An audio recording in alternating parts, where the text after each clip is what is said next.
सबसे पहले मैं अपने गुरु महाराज जी के चरणों में प्रणाम करती हूँ और उनसे प्रार्थना करती हूँ कि मैं जो भी कहना चाहती हूँ वो सही शब्दों में मेरी बात आप तक पहुँचा पाऊँ। देखिए, आज की एक बड़ा ही कॉमन क्वेश्चन है कि कोई भी रिलेशनशिप में हम खुश कैसे रहें?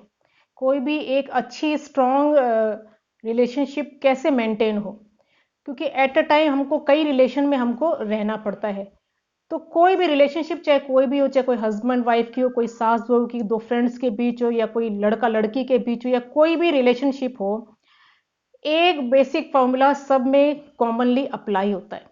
अगर वो चीज़ हम अपने जीवन में ले आए तो किसी भी रिलेशनशिप में हम कभी भी कहीं पर भी हम एक अच्छी रिलेशनशिप को मेंटेन कर सकते हैं, डेवलप कर सकते हैं। तो ये हमको अप्लाई करने में हो सकता है थोड़ी डिफ़िकल्टी हो, लेकिन अगर हम समझ जाएँगे इस बात को, तो हम रियलाइज़ करेंगे कि एक यही प्रिंसिपल है अच्छी रिलेशनशिप डेवलप करने के लिए, और यही सबसे इफ़ेक्टिव है। और एक है भी इफ़ेक्टिव भी, और है ही एक यही फ़ॉर्मूला। वो क्या है?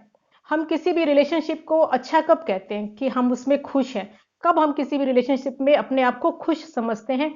कि जब सामने वाले से हमको प्यार मिलता रहे, रिस्पेक्ट मिले, हमको सामने वाला हमारी रिस्पेक्ट करे, सामने वाला हमको खुश रखे, हमारी फीलिंग्स को समझे, हमारे बीच एक अच्छी अंडरस्टैंडिंग हो, और हमको सरप्राइज़ करे, गिफ्ट करे, तब हम समझते हैं कि अपने आप को बड़ा खुश समझते हैं, हाँ, ये रिलेशनशिप बहुत अच्छी है।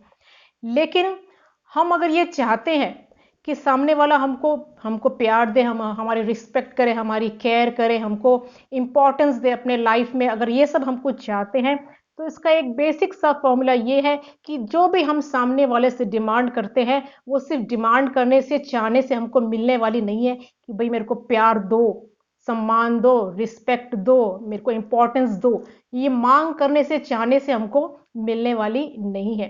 जो जो चीज़ हम सामने वाले से चाहते हैं, वो चीज़ हमको उसको देनी पड़ेगी। पहले तो हमको देनी पड़ेगी, अगर हम सामने वाले से चाहते हैं। अगर नहीं चाहते हैं तो फिर तो चाहे कुछ भी ना करो। लेकिन अगर हम सामने वाले से जो बातें हम चाहते हैं, वो चीज़ें पहले हमको देनी पड़ेगी। क्योंकि ये जो भी फीलिंग्स है वो दिल से आती है, और दिल जो होता है वो बड़ा ही कोमल होता है। तो किसी के दिल में जाने के लिए, किसी को दिल को जीतने के लिए हमको बड़ा सॉफ्ट होना पड़ेगा। अगर हम हार्श हो जाएंगे, या हम फोर्सफुली कहेंगे कि भाई किसी टाइप का हम प्रेशर अप्लाई करेंगे कि मेरे को प्यार दो, नहीं मेरे को सम्मान दो, मेरे को रिस्पेक्ट दो, तो फोर्सफुली ये सब चीज़ हम नहीं ले सकते हैं। ये सब चीज़ हमको लेने के लिए हमको सॉफ्ट होना पड़ेगा, ये सब चीज़ें हमको देनी पड़ेगी, तभी ये सब चीज़ हमको मिलेगी। इन द फर्स्ट केस तो ये बात है। लेकिन हमारे गुरु महाराज, हमारे संत महात्मा और हमारे शास्त्र क्या कहते हैं कि किसी भी रिलेशनशिप में और कभी भी किसी से कोई भी चीज़ एक्सपेक्ट मत करो। चाहे हम सामने वाले को ये दे रहे हैं, ये सारी चीज़ें हम उसको दे रहे हैं, उसको प्यार भी दे रहे हैं, उसको रिस्पेक्ट भी दे रहे हैं, उसको केयर भी दे रहे हैं, उसको इंपॉर्टेंस भी दे रहे हैं, लेकिन सब कुछ देते हुए भी सामने वाले से ये सब चीज़ कुछ भी एक्सपेक्ट मत करो। क्यों? इसका एक रीज़न है। रीज़न बताने से पहले मैं आपको एक स्टोरी सुनाती हूँ कि पहले ज़माने की बात है कि जब पानी की बड़ी शॉर्टेज हुआ करती थी। तो उस समय की बात है कि एक बार जो राजा हुआ करते थे, वो भेष बदलकर अपने राज्य में निकलते थे सर्वे करने के लिए कि मेरे मेरे राज्य में सारा सिस्टम सब सही चल रहा है ना, सारे लोग सब खुशी से है ना, तो वे भेष बदलकर निकला करते थे। तो ऐसे एक राजा भेष बदलकर निकला, और गर्मियों का टाइम था, तो निकलते-निकलते सर्वे करते-करते, ढूँढते-ढूँढते वो किसी निर्जन सी जगह में, कोई वीरान सी जगह में चला गया, जो वहाँ बहुत ही गर्मी थी, जो उसके पास जो पानी था वो पानी भी खत्म हो गया था, और गर्मी के मारे वो बिल्कुल हाल बेहाल हो रखा था घूमते-घूमते। अब उसमें कोई भी एनर्जी उसमें नहीं बची थी। तभी उसने देखा कि कोई एक है गरीब सा किसान जो है, वो उसको वहाँ पर मिल गया, अपने खेत में काम कर रहा था। तो उसके पास पानी था, तो उससे जाकर उसने कहा कि भई मैं तो प्यास से मर रहा हूँ, तुम्हारे पास पानी है तो मुझे पिला दो। तो उसके पास पानी था और उसने पिला दिया। पानी पिलाया तो उसके जान में जान आई, और वो इतना खुश हो गया कि जैसे मरते को जीवन दान मिल गया हो। तो वो बड़ा ही खुश हुआ, और उसने उससे कहा कि मैं तुमसे बड़ा खुश हूँ, तुमने मेरे प्राणों की रक्षा के लिए मेरे को जीवन दान दिया, मेरा जीवन तुमने बचा लिया, तो मैं तुमसे बड़ा खुश हूँ। जब भी तुमको तुम्हारे जीवन में कोई भी तकलीफ आए तो तुम मुझसे आकर किसी भी तरह की कोई भी हेल्प तुम मुझसे ले सकते हो। मैं देखने में तुमको बड़ा सिंपल सा साधारण सा आदमी दिख रहा हूँ, लेकिन मैं यहाँ का राजा हूँ। मैं कुछ भी तुम्हारे लिए, तुम जो भी सोच भी नहीं सकते मैं तुम्हारी क्या हेल्प कर सकता हूँ। ऐसा जीवन में तुम्हारा बहुत, अगर कोई भी टाइम आए, मेरी जरूरत हो, तो तुम कभी भी मेरे पास आ जाना। तो वह किसान कहता है कि भाई, कि मैं छोटा सा किसान, आप तक मेरी कैसे पहुंचूंगा मैं। तो उसने अपना एक सिंबल सा, एक सिक्का सा उसको दे दे कि भाई ये तुम दिखा देना, तो ये सिक्का दिखा के तुम आसानी से मुझ तक पहुंच पाओगे। तो कहा ठीक है, और वे चले गए। तो कुछ समय बाद ऐसा टाइम आया कि अकाल पड़ गया, कोई फसल हुई नहीं, और किसान जो है वो बड़ी तकलीफ में आ गया, और उसको वही याद आ गई, बात आ गई, और उसको लगा कि अब समय आ गया, टाइम आ गया है कि मुझे राजा के पास जाकर मुझे हेल्प लेनी चाहिए। तो वो राजा के पास पहुंचा, वही सिक्का दिखाया, और बिल्कुल सीधे राजा के कमरे तक उसको पहुंचा दिया गया। तो उसको वेट करने के लिए कहा गया। वो वेट कर रहा था। कहा कि जो वो राजा जो था वो मुसलमान था, तो कहा हमारे राजा का भी नमाज अदा करने का वक्त है, आप बैठिए, वेट करिए। तो वेट कर रहा था, तो उसने देखा राजा जो है वो नमाज अदा कर रहा है, कभी ऐसे बैठा है, कभी ऐसे कर रहा है, ऐसे कर रहा है, हाथ जोड़ रहा है, हाथ ऊपर उठा रहा है, ऐसे आंख बंद करके, ऐसे ऐसे एक्शन करते हुए उसने देखा। उसे समझ नहीं आया कि ये राजा कर क्या रहा है। तो जब उसकी नमाज प्रार्थना जो भी वो जब पूरी हो गई, तब राजा से वो मिला, और मिलकर बड़ी खुशी हुई। तो कहा कि भाई, क्या हेल्प तुम्हारी कर सकता हूं मैं, तो किस काम के लिए आए हो। तो उसने कहा कि भाई, आप पहले ये बताइए कि आप ये क्या कर रहे थे। तो कहा, मैं अपने अल्लाह मियाँ को पुकार रहा था, मैं उनसे प्रार्थना कर रहा था कि कल मेरे को युद्ध में जाना है, और मैं चाहता हूं कि मैं युद्ध जीत जाऊं। बोले, किस लिए आप युद्ध जीतना चाहते हैं। बोले, मैं अपना जो मेरा राज है, मेरी डायनेस्टी जो, मैं उसको बढ़ाना चाहता हूं, ताकि मेरी ताकत और ज्यादा बढ़ जाए, मैं और ज्यादा, मेरे पास संपत्ति आ जाए पूरी, और ज्यादा धन दौलत आ जाए, और ज्यादा मैं ताकतवर, और ज्यादा मैं स्ट्रांग बन जाऊं। तो कहा ठीक है। बोला, अब तुम बताओ, तुम किस लिए आए थे। बोला, आया तो था मैं किसी काम से, लेकिन अब मेरा माइंड चेंज हो गया है। बोले, कैसे। बोला, आया तो मैं कुछ आपसे कुछ मांगने था, अकाल पड़ गया, लेकिन फिर मैंने देखा कि मैं भी आपसे मांगने आया हूं, और आप भी ऑलरेडी मांग रहे हो। मैं मांगने आया था, और मैंने देखा कि आपको तो राज्य चाहिए, इतनी इतनी धन दौलत चाहिए, मुझे तो आपकी कंपैरिजन में बहुत थोड़ा चाहिए। आप तो मुझसे भी बड़े भिखारी हो। तो जब आप इतने बड़े भिखारी हो, तो भिखारी के पास और मैं क्या ले सकता हूं, आप तो मुझसे भी ज्यादा भिखारी हो। और उसने एक भंडारे का भी इंतजाम कर रखा था राजा ने कि भाई, ये मेरी डिमांड पूरी हो जाए तो मैं भंडारा लगाऊंगा, और मुझसे भी बड़े आप भिखारी हो, तो मैं आपसे क्या मांगू। और आप तो, मैं तो कहूंगा कि आप एक करप्ट भिखारी हो, कि भगवान को रिश्वत देकर आप अपनी मांग पूरी करवाना चाहते हो। तो मैं आपसे क्या मांगू, मैं डायरेक्ट उसी से ना मांग लूं जिससे आप मांग रहे हो, तो डायरेक्ट मैं उसी को अप्रोच करूंगा, आपसे क्यों मांगू। आप तो मुझसे भी बड़े गरीब हो, तो मैं आपसे क्या मांगू।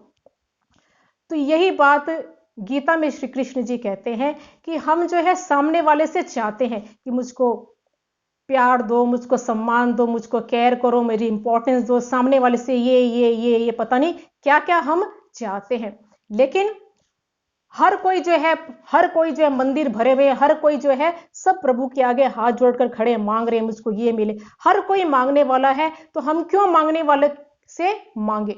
हम जिससे जो सबसे जो सुपर नेचुरल पावर है, जो सबसे ज्यादा स्ट्रांग पावर है, तो हम उसके आगे क्यों ना हाथ बढ़ाए कि कुछ अगर हमको मांगना है, कुछ एक्सपेक्टेशन हमारी है, तो उससे लगाएं, उस प्रभु परमात्मा से लगाए जो कुछ भी हमको चाहिए। सामने वाला जो है वो तो हमसे भी बड़ा गरीब है, वो हमारी एक्सपेक्टेशन को पूरी नहीं कर सकता है, उसके पास इतना पावर ही नहीं है। और एक बात और जानने की, समझने की है कि जो गीता है उसमें सारे सवालों का जवाब है। ऐसा नहीं है कि सिर्फ अर्जुन को ही भगवान ने उसी के क्वेश्चन के आंसर गीता में दिए हों। हर छोटी से छोटी हमारी घरेलू से लेकर हमारी शरीर से लेकर हमारे मन से लेकर हमारी आत्मा तक के सारी क्वेरीज का आंसर जो है वो गीता में है। तो गीता में भगवान साफ कहते हैं कि तेरा जो है कर्म करने में अधिकार है, फल में नहीं। फल देने का अधिकार मेरे पास है, तेरा अधिकार फल में नहीं है। तो फल देने वाला कौन है? अगर हम किसी के लिए कुछ भी करते हैं, किसी को कुछ भी देते हैं, ये जो कुछ भी हम दे रहे हैं किसी भी रिलेशनशिप में, किसी को प्यार दे रहे हैं, रिस्पेक्ट दे रहे हैं, केयर कर रहे हैं, सेवा कर रहे हैं, जो भी कर रहे हैं, तो ये जो भी हम अपना कर्म जो कर रहे हैं और बदले में इन रिटर्न हम कुछ चाह रहे हैं, यानी कि जो फल हम चाह रहे हैं, फल हम जिससे चाह रहे हैं उसके पास वो पावर ही नहीं है जो हमारे कर्मों का फल दे सके। कर्मों का फल देने वाला कोई और है। तो जो देने वाला है, अगर एक्सपेक्टेशन हमको लगानी है तो हम उससे लगाएं, सामने वाले से नहीं, क्योंकि उसके पास ये पावर ही नहीं है। तो जिसके पास ये पावर ही नहीं है तो वो बेचारा क्या हमारी एक्सपेक्टेशन को पूरा करेगा।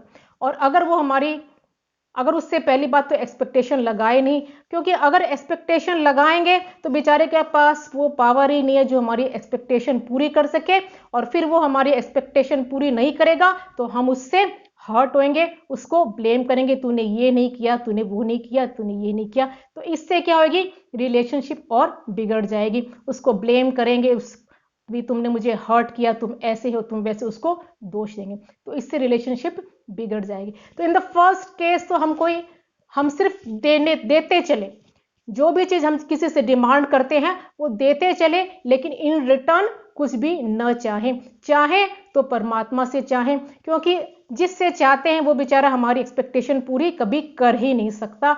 अगर नहीं करेगा तो फिर हम उससे हर्ट होंगे, तो रिलेशनशिप और बिगड़ जाएगी।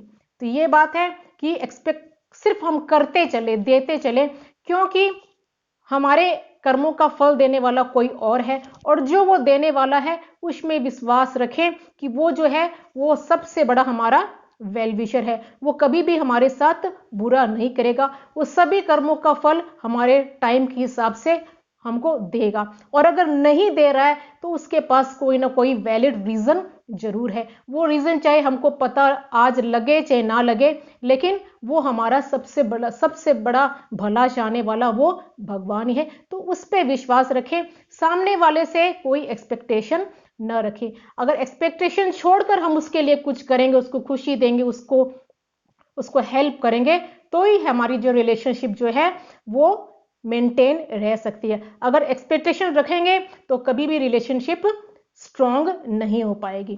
तो और एक यहीं पर एक सवाल और उठ जाता है कि मान लो कि हम सब कुछ उसको दे भी रहे हैं, लेकिन हमको कुछ नहीं भी मिल रहा है, चाहे परमात्मा की तरफ से नहीं भी मिल रहा है, तो हम क्या समझे।